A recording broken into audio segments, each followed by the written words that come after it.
शीघ्र आसुथिबा प्रभु जीशु ख्रीष्टଙ୍କ पवित्र बहुमूल्य नाम रे पुनर्बार निर्मल खरा यूट्यूब चैनल रे आपण समस्त को स्वागत करे। प्रतिदिन एई चैनल द्वारा आपण माने नुआ नुआ प्रसंग रे प्रभुंकर वाक्य गुड़िक को शुणुछंती आउ सही वाक्य द्वारा आपण माने आशीर्वाद पाउछंती। आपण माने केवल जे आशीर्वाद पाउछंती ता नुहे आशीर्वाद कारण मध्ये होउछंती अन्य मान को आपण माने शेयर करूछंती जहा द्वारा अन्य माने मध्ये आशीर्वाद पाउछंती। आपण माने एई चैनल रो प्रसारित होतबा कार्यक्रम गुड़िक को लाइक शेयर कमेंट्स करूछंती। आपण मान को लाइक आपण मान को कमेंट्स गुड़िक आम मान को एते परिमाण उत्साहित करूची जहा द्वारा कि आम माने आहुरी अधिक प्रभु को सेवा करबा निमंते आम माने उत्साहित हेउछु। आपण मान को अनुरोध आपण माने सही प्रकार एई चैनल द्वारा प्रसारित होतबा कार्यक्रम गुड़िक को लाइक शेयर कमेंट्स करुथिबे। आसंतु आजिर प्रसंग निकट को जिबा। आजिर प्रसंगटी एही प्रकार अटे, शैतान विषय रे निहाती जानिबा पांचटी विषय। गोटे ख्रिस्टियान गोटे विश्वासी भाव रे शैतान विषय रे निहाती जानिबा पांचटी विषय आपण मान को निकट रे रखिबा पई चाहे। प्रथम रे रखिबा पई चाहे कलसिय एहार 2 अध्याय आमाने पढ़िबा 15 पद। समस्त आधिपत्य और कर्तापणर अस्त्र शस्त्र छड़े प्रकाश रे सेमानंको प्रदर्शन पूर्वक क्रूसरे विजय यात्रा करियछन्ति। प्रथम विषय शैतान विषय निहाती जानिबार आवश्यक रहिछि। साधु पाउल कहउछन्ति प्रभु यीशु ख्रीष्ट शैतान को पराजय करिछन्ति। शैतान से गोटे पराजय हेइथिबा शत्रु अटे, एहा निहाती जानिबार अछि। शैतान से विजय हेइथिबा शत्रु नहीं। प्रभु यीशु ख्रीष्ट क्रूस उपरे शैतान रो मस्तक को चूर्ण करिसंती। शैतान रो जेतिकी अस्त्र शस्त्र गुड़िक थिला प्रभु यीशु ख्रीष्ट सब अस्त्र शस्त्र को छड़ाई क्रूस उपरे से विजय यात्रा करिसंती। प्रत्येक विश्वासी भाई भौणी माने यह निहाती जानिबार आवश्यक रहिछि जे शैतान से पराजित अटे, से विजय नुहे। प्रभु यीशु ख्रीष्ट ताहाको पराजय करछंती। दुनिया रे केही ताहाको पराजय करनाहांती। प्रभु यीशु ख्रीष्ट शैतान को पराजय करिसंती। आ शैतान जो समय रे आम सम्मुख रे आसे सेही समय रे हम कहिबार आवश्यक रहिछि से गोटे पराजय हेतिबा शत्रु अटे। प्रिय प्रभु को लोक माने आ प्रिय ख्रिस्टियन भाई भौणी माने एहा आपण मान निहाती जानंतु जे शैतान से पराजित हे अछि। एहा आमे निहाती जानिबार आवश्यक रहिछि। से विजय हुई नहीं, से जेमिति को सेमति नहीं। प्रभु यीशु ख्रीष्ट ताको पराजय करिसंती।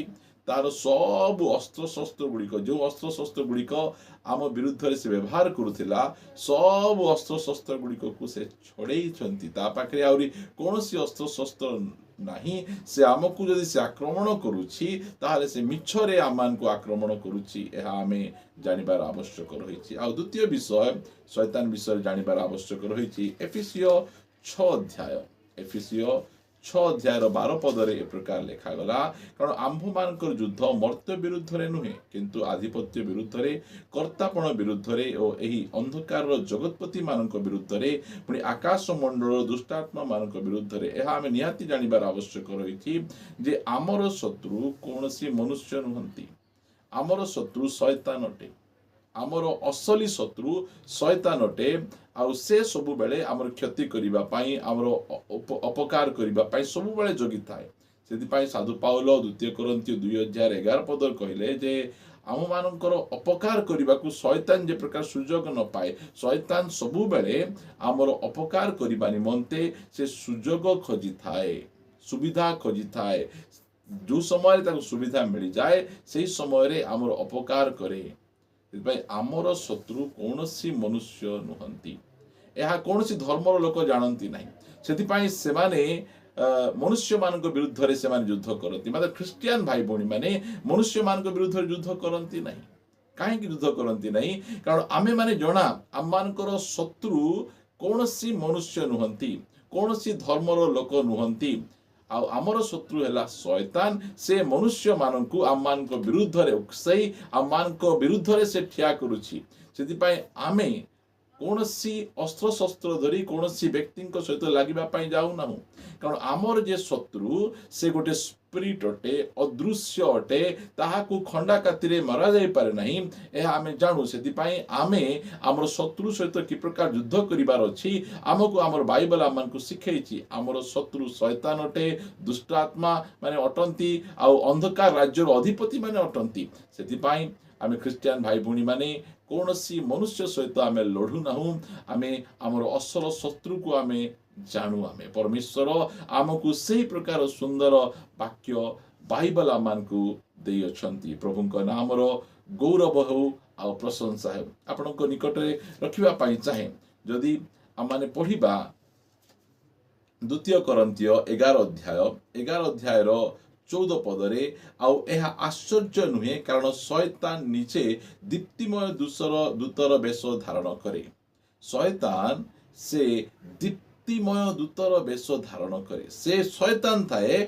मात्र तार रूप को बदलाई पारे से रूप बदलाई से आमान को निकट को आसी पारे से मु शैतान बोली केबे आसे नहीं जो प्रकार एदन उद्यान रे से सर्पर भितरे प्रवेश करी हबांकु जाई से प्रवंचना करिथिला आछि मध्य सेही पुरातन नाग सेही शैतान सेही समान टेक्निक से धरे आ दीप्तिमय दूतर वेश धारण करी अनेक भाई भौणी मानकु ठकिबा पाई प्रवंचना करिबा पाई से आसे कारण प्रकाशित पुस्तक आमानकु 12 अध्याय कहे जे शैतान होची सर्व जगतर प्रवंचक से समस्तंकु भ्रांत करे समस्तंकु ठके आ से मिथ्यावादी मानकर पिता ता पाखे सत्यता नहीं सेति पाई से दीप्तिमय दूतर वेश धारण करी आसे क्रिश्चियन भाई भौणी माने आमे एहाकु भलो भाबरे जानि रखिबार आवश्यक रहिछि जे आत्मा गुड़िक को आमने भलो भाबरे चिन्हिबा जे ई आत्मा परमेश्वर ठारू आगत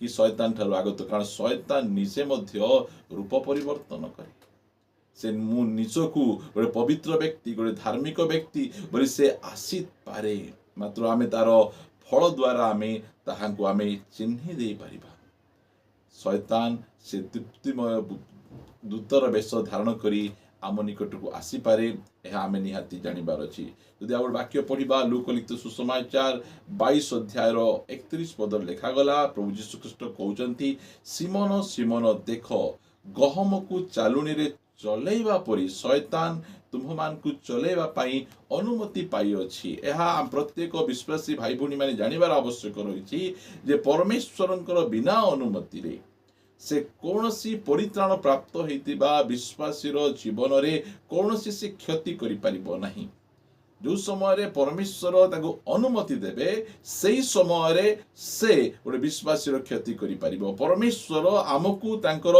सुरक्षार से बाड़ मध्य रे रखिछंती परमेश्वर आमको से सुरक्षा प्रदान करिसंती आमे जो समय रे प्रभु यीशु ख्रीष्ट को निज जीवन रो ताणकर्ता आबे ग्रहण कलु सेही समय रे मंडली भितर को आमे चली आसिलु आ आमे सुरक्षित आमे अटु आ शैतान जदि आम जीवन रे किछि करिबार अछि ताहाले प्रभुंकर अनुमति आवश्यक रहिछि जदि आजि आपनक जीवन रे शैतान किछि मंद काम करूछि आपनको परीक्षा प्रलोभन करूछि परमेश्वरंकर अनुमति रे से करूछि प्रिय माने परमेश्वर बिना अनुमति रे शैतान आमर कौनसी प्रकार क्षति करि परिबो नहीं जो ताड़ना आसुची लोक हमको मारुचंती परमेश्वर अनुमति देइछंती आम जीवन रे रोग आसुची परमेश्वर अनुमति देइछंती आम जीवन रे परीक्षा प्रलोभन अभाव आसुची परमेश्वर अनुमति देबारु से सब विषय गुरु आसुची सेति पई कहले प्रभु यीशु ख्रीष्ट सिमोन सिमोन जे प्रकार गहम को चालुनी रे चला जाए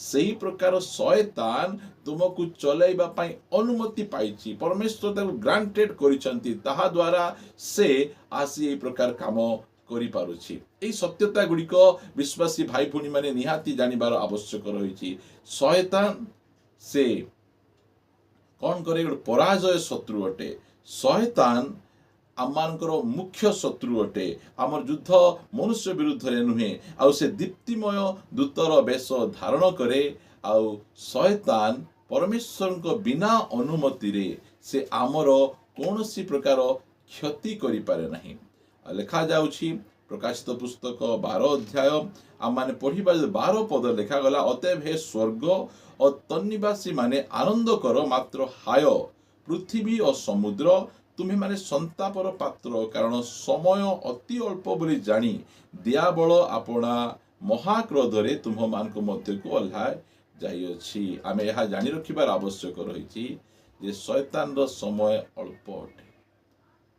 ସେ ଯୋଉ ପ୍ରକାର ଭାବରେ ସେ କାମ କରୁନା କାହିଁକି, ସେ ଆମ ଜୀବନରେ ଅଳ୍ପ ସମୟ ପାଇଁ କଷ୍ଟ ଦେଇପାରିବ, ଆମ ଜୀବନରେ ଅଳ୍ପ ସମୟ ପାଇଁ ପ୍ରଲୋଭନ ଆଣିପାରିବ, ଆମ ଜୀବନରେ ଅଳ୍ପ ସମୟ ପାଇଁ ସେ ବାଧା ଦେଇପାରିବ। ତାକୁ ଅଳ୍ପ ସମୟ ପ୍ରତ୍ୟେକଙ୍କ ଜୀବନରେ କାମ କରିବା ପାଇଁ ଅନୁମତି ମିଳିଛି। ଶୟତାନ ସେ ଜାଣିଛି ତାର ସମୟ ଅଳ୍ପ ଅଟେ। ପରମେଶ୍ୱର ଶୟତାନକୁ ଅଳ୍ପ ସମୟ ଦେଇଛନ୍ତି। ଏହା ପରେ ଶୟତାନର ଭବିଷ୍ୟତ ହେଲା ସେ ଅଗ୍ନିମୟ ନରକ, ଅଗ୍ନିମୟ ହ୍ରଦ, ଯୋଉଠାରେ କି ସବୁ ସମୟରେ ନିଆଁ ଜଳୁଥିବ।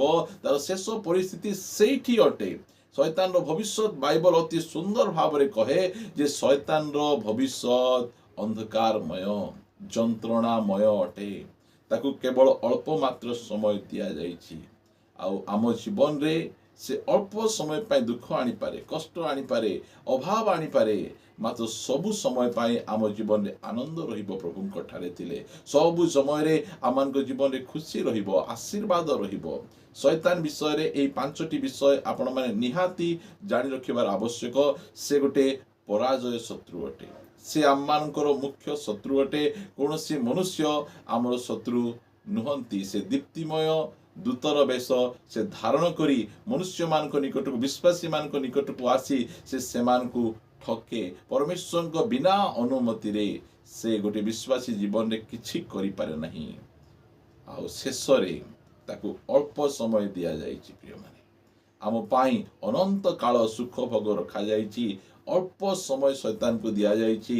ଆଉ ଅଳ୍ପ ସମୟ ପାଇଁ ଗୋଟେ ବିଶ୍ୱାସୀର ଜୀବନରେ ସେ କାମ କରିପାରିବ, ଏ ପୃଥିବୀରେ କାମ କରିପାରିବ। ମାତ୍ର ତାକୁ 7 ବର୍ଷ ଦିଆଯାଇଛି। 7 ବର୍ଷ ହିଁ এই ପୃଥିବୀରେ ସେ ଶାସନ କରି ପାରିବ। ମାତ୍ର ଆମ ପାଇଁ ଅନନ୍ତ କାଳ ରଖାଯାଇଛି। ପରମେଶ୍ୱର ଆମ ପାଇଁ ଅନନ୍ତ କାଳ ରଖିଛନ୍ତି। ସେଥିପାଇଁ କୌଣସି ବିଷୟରେ ଆମକୁ ବିଚଳିତ ହେବାର ନାହିଁ। ପରମେଶ୍ୱରଙ୍କର ମାର୍ଗରେ ସଦାସର୍ବଦା ଆମକୁ ଚାଲୁଥିବାର ଅଛି। କୌଣସି ବିଷୟର ଭୟ ନାହିଁ। ପରମେଶ୍ୱର ଆମକୁ ସୁରକ୍ଷା ଭିତରେ ରଖିଛନ୍ତି। ଆସନ୍ତୁ ପଦେ ପ୍ରାର୍ଥନା କରିବା। ମଙ୍ଗଳମୟ ପିତା, ମୁଁ ତୁମକୁ ଧନ୍ୟବାଦ ଦିଏ। ପ୍ରତି ସମୟରେ ତୁମେ ତୁମ ପବିତ୍ର ବାକ୍ୟ ମାଧ୍ୟମରେ ଆମମାନଙ୍କୁ ଉତ୍ସାହିତ କରୁଛ। ଏହି ସମୟରେ ମଧ୍ୟ ଉତ୍ସାହିତ କରିଛ। ଆମମାନଙ୍କର ମୁଖ୍ୟ ଶତ୍ରୁ ଶୈତାନ ବିଷୟରେ ଜାଣିବା ପାଇଁ ତୁମେ ଦେଇଛ। ଧନ୍ୟବାଦ ପ୍ରଭୁ। ପ୍ରଭୁ, ତୁମେ ଆମମାନଙ୍କୁ ସବୁ ସମୟରେ ତୁମର ଶିକ୍ଷା ଦ୍ୱାରା ଚେତନା ପରାମର୍ଶ ଦେଉଥିବାରୁ ତୁମ ନାମର ଗୌରବ ପ୍ରଶଂସା ହେଉ। ଏହାପରେ ଯେଉଁମାନେ ଏହି ଚ୍ୟାନେଲ ଦ୍ୱାରା ଏହି ମେସେଜକୁ ଶୁଣିବେ, ସେମାନଙ୍କ ଜୀବନରେ ମଧ୍ୟ ତୁମେ ପ୍ରଚୁର ପରିମାଣରେ ଆଶୀର୍ବାଦ ଆଣିଦିଅ। ପ୍ରାର୍ଥନା ଶୁଣିଛ, ଧନ୍ୟବାଦ ଦେଇ ପ୍ରାର୍ଥନା ପ୍ରିୟ ପ୍ରଭୁ ଯୀଶୁଙ୍କ ନାମରେ ମାଗୁଅଛି, ଆମେନ୍। ସମସ୍ତଙ୍କୁ ନମସ୍କାର, ପ୍ରେଜ୍ ଦ ଲର୍ଡ। ପ୍ରଭୁ ସମସ୍ତଙ୍କୁ ପ୍ରଚୁର ଭାବେ ଆଶୀର୍ବାଦ କରନ୍ତୁ। ଗଡ୍ ବ୍ଲେସ୍।